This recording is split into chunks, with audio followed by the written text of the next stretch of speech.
Hello everyone, welcome to our channel. आज आम +2 प्रथम वर्ष जो रही इतिहास से विषय आलोचना करवा।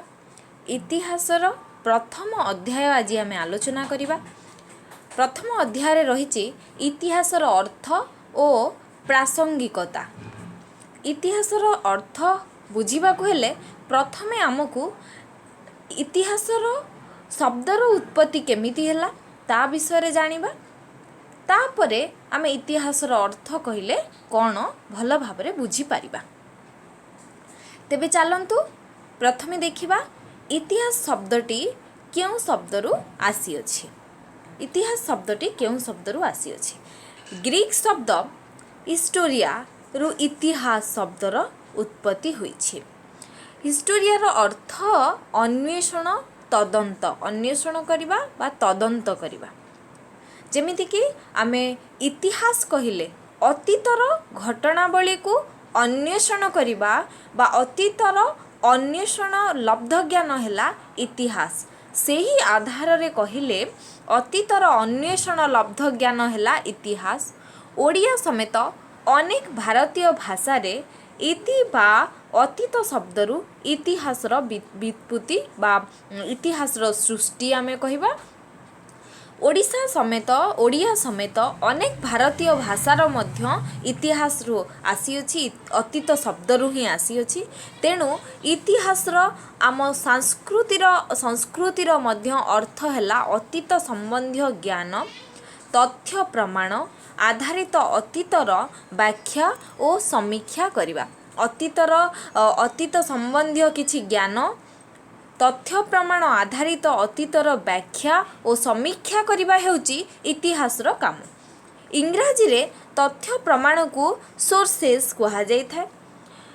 ऐतिहासिक अतीत समाजर रूपकल देई थाए। ऐतिहासिक ही अतीत समाजर रूपरेख वर्णना करि थाए बा इतिहास रु ही आमे अतीत समाजर रूपरेख को पाई परिबा। मात्र ता पई आधार हैला तथ्य प्रमाण। जदि आम पाखरे कौनसी प्रकारर तथ्य नाही आमे ताहले एहाकु केउठारु आनिचु बोली जानि परिबा नाही।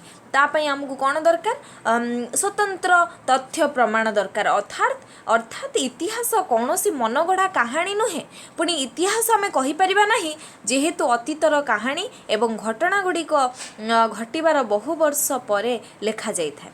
घटना जेतेबेले घटुची बहु वर्ष बीतीगला परे जहा घटना घटीची ता विषय रे जो लेखा होउची ताहाकु आमे कहूचु इतिहास। ताकु नै भिन्न भिन्न मत रहिबार कौनसी अस्वाभाविकता नाही। जो घटनाटी घटिला से घटना संबंधित किछि कथा बा किछि जो लेखा रही ताकू लेखि सारिला परे भिन्न भिन्न मत निहाती भाबरे से उक्ति उपरे आसी थाए। तथ्य प्रमाण को अतुट रखी भिन्न भिन्न दृष्टि इतिहास लेखा जाई पारिबो। सेही आधार रे कहिले इतिहास संबंधी एक निर्दिष्ट व्याख्या सर्वमान्य हेबार बा इतिहास रे अंतिम सत्य कुहाजिबार कौनसी परंपरा मध्य न थाए।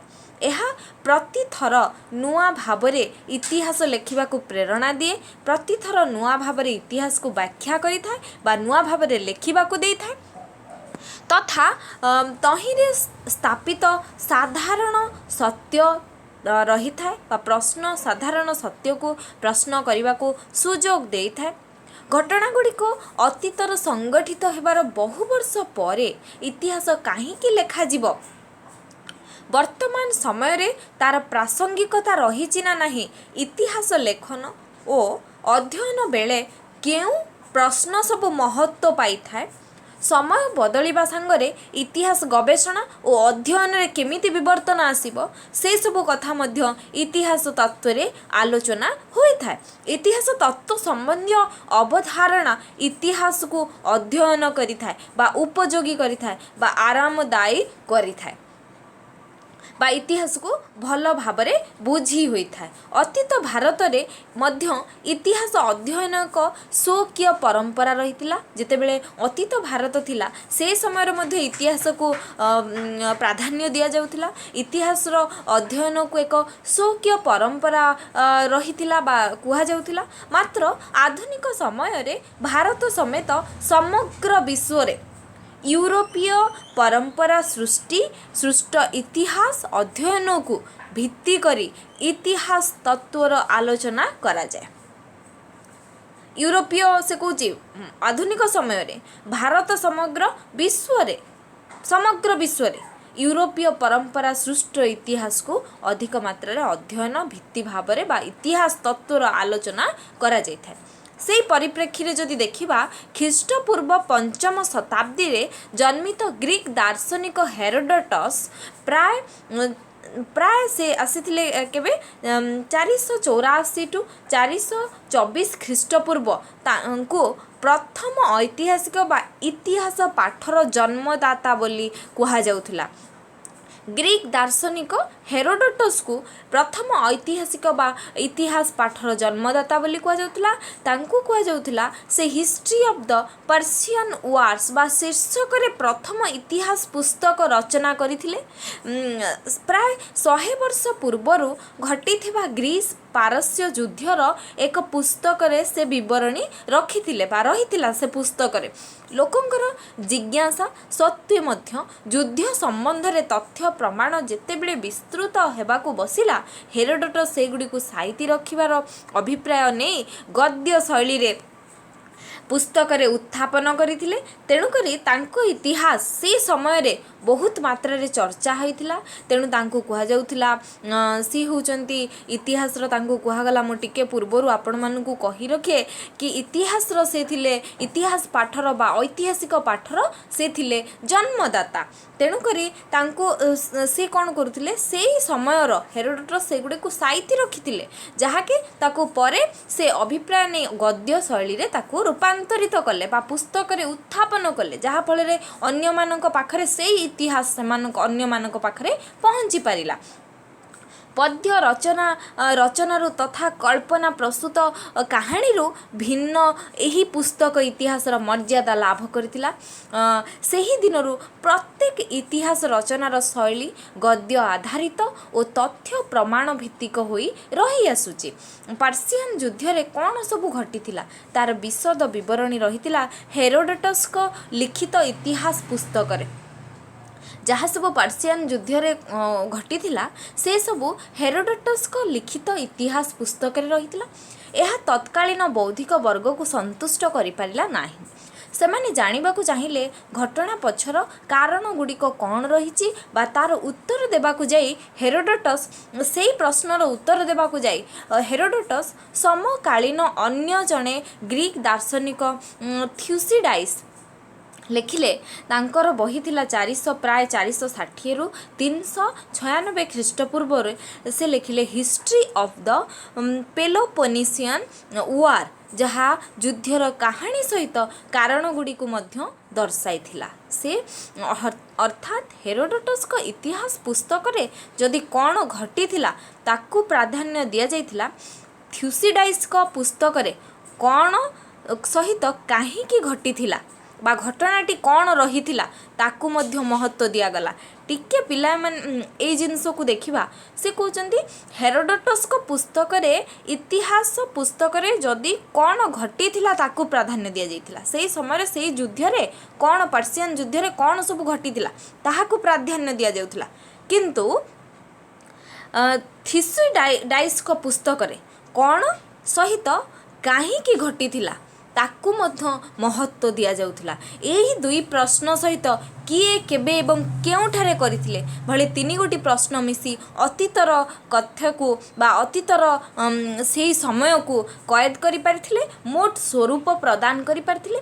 आज पर्यंत एही पांचटी प्रश्न जहा रहिछि what why who when and where इतिहास रचनार मेरुदंड होई रही जहाँ को आम देखा ये हूँ इतिहास मेरुदंड बोली कहवा यही पांचटी जिनस what why who when and where इतिहास रचनार मेरुदंड अतीत को नहीं जितेबले यही 5टी प्रश्न करा जाय थाए तार उत्तर रे इतिहास जना पड़े जहाँ को आमे इतिहास रो अर्थ बोली कहबा। यही 5टी जिनिस को जदि अतीत को निया जाए एवं सेही उपरे प्रश्न करा जाय थाए ताहले आमे एहा को इतिहास रो अर्थ बोली कहबा। एथिरु काहारी को इतिहास अध्ययन बेले एड़ी दिया जाई न पारे से सबु गुडी को समान महत्व मिलिले इतिहास कार्य और कारण मध्य रे रहितिबा संबंध को मध्य स्पष्ट करि थाए। घटनाटी घटिले ता पछरे एकाधिक कारण रही था। कार्य और कारण मध्य संबंधर आलोचना है इतिहास पाठर मूल उद्देश्य। कार्य एवं कारण कौन कार्य रही कौन कारण रही जदि से दुईटा को विशद भाव में अधिक मात्रा आलोचना करागला यह हेउची इतिहास पाठर मूल उद्देश्य बोली आमे कहिबा। इतिहास जदिओ अतीतर एक समीक्षात्मक अध्ययन वर्तमान तहिरु मध्य बाद पड़ी न थाए। इतिहास को जदि आमे कहिबा यह होची अतीतर समीक्षा करि थाए ताहा सेथि मध्य आमे वर्तमान को छाड़ी परिबा नाही, वर्तमान को बाद दे परिबा नाही, वर्तमान तहिरु मध्य बाद पड़ी परिबा नाही। इतिहास अतीतर घटना हेले सुद्धा तहिरे लेखक तार दृष्टि एवं तार प्रश्न सबु वर्तमान कालीन से सम्मुखीन हेउथिबा समस्या गुडी को वर्तमान रो। तेणु इतिहास मोटामोटी भावे वर्तमान दृष्टिकोण अतीतर अध्ययन मात्र हुए। प्रत्येक चिंताशील व्यक्ति जदि एभली ऐतिहासिक एक सुखद भविष्यतर कल्पना करे, जदि प्रत्येक चिंताशील व्यक्ति कल्पना करे वर्तमान दृष्टिकोण अतीतर अन्वेषण करे एही आधार रे अन्य समस्त विषय भली इतिहास समय सहित मध्य ताल दे नुआ प्रश्न नुआ जुक्ति एवं अभिनव विश्लेषण मान प्रदान करे जहाँ पूर्णतः समाज उपयोगी होता है। जेमिति कि उदाहरण स्वरूप डाक्तर जेमिति रोगर किछि उपशम पाई बा रोगी को भल करबा को हेले ता लगी देबा लगी समस्यार मूल को जाइथांती। ठीक सही परिका ऐतिहासिक मध्य प्रत्येक समस्यार चेर को बुझिबा को प्रयास करे बा इतिहासर प्रत्येक अतीतर घटना को से पृष्ठा सहित खोजिबा को आरंभ करे। कौन सी घटना को ऊपर ठाउरिया भाव ये कही न थाए बा तार मूल को देखा है ऐतिहासिकता। यह इतिहास अध्ययन को प्रासंगिकता करे। ऐतिहासिक R.G. कलिंगवुड 1899 रु 1943 से कहते तांको मतरे प्रत्येक इतिहास है समकालीन इतिहास कारण यह ही वर्तमान पृष्ठभूमि रे अतीतर सिंहावलोकन करिथाए। जेमिति अतीत को सेमिति वर्तमान को बाद दे इतिहास रचना संभवपर नुहे। जदि आमे देखिबा से कहउचंदी कि समकालीन यह होची समकालीन इतिहास कारण यह वर्तमान पृष्ठभूमि रो अतीतर सिंहावलोकन करिथाए। वर्तमान पृष्ठभूमि रे जहाँ रही अतीतर सिंहावलोकन करिथाए बा सिंहासन रे बसी थाए। अतीत को लेकिन ही आमे इतिहास को आगु को आनी परिबा। जेमिति अतीत को सेमिति वर्तमान आमे कहि परिबा बा सेमिति कहिले मध्य अत्युक्ति हेबो नाही। एही कारणरू ऐतिहासिक E.H. कार से 1892 रु 1982 इतिहास को अतीत और वर्तमान मध्य चली एक असरंती वार्तालाप बोली परिभाषित करिसंती बा तांको मतरे an unending dialogue between the past and the present. से कहउचंती इतिहास को अतीत और वर्तमान मध्य चली एक असरंती वार्तालाप। आमे यहाँ इतिहास को अतीत और वर्तमान मध्य चली था। आमे अतीत को छाड़िले इतिहास को रखिपारिबा नहीं, वर्तमान को छाड़िले मध्य इतिहास को रखिपारिबा नहीं। तेणु तांको मतरे an unending dialogue between the past and the present बोली परिभाषित करिसंती। केवल राजनीति नुहे बरं प्रकृति और समाजर समस्त विभावर आमूलचूल से अध्ययन करिसंती इतिहासर पाठ्य सामग्री को। तेणु राजा राजत्वर अतीतरू आरंभ करी विज्ञान गणित खेल जीवजंतु अतीत जाए से समस्ते इतिहास अध्ययनर परिधि भितरे एवं एहा ही इतिहासर प्रासंगिकता को दर्शाए बा बुझाए बोली आमे देखिले। एते सब आलोचना कले। जदि आपण मानकु भिडियोटी भल लागि थाए ताहले लाइक करंतु, फ्रेंड मानक सहित शेयर करंतु। जदि चैनल को सब्सक्राइब करि नांती प्रथमे सब्सक्राइब करि नियंतु जहा फल रे आपण मानकु न्यू भिडियोर नोटिफिकेशन पहुँची पारिबो, आपण मानक पाखरे पहुँची पारिबो। Thank you.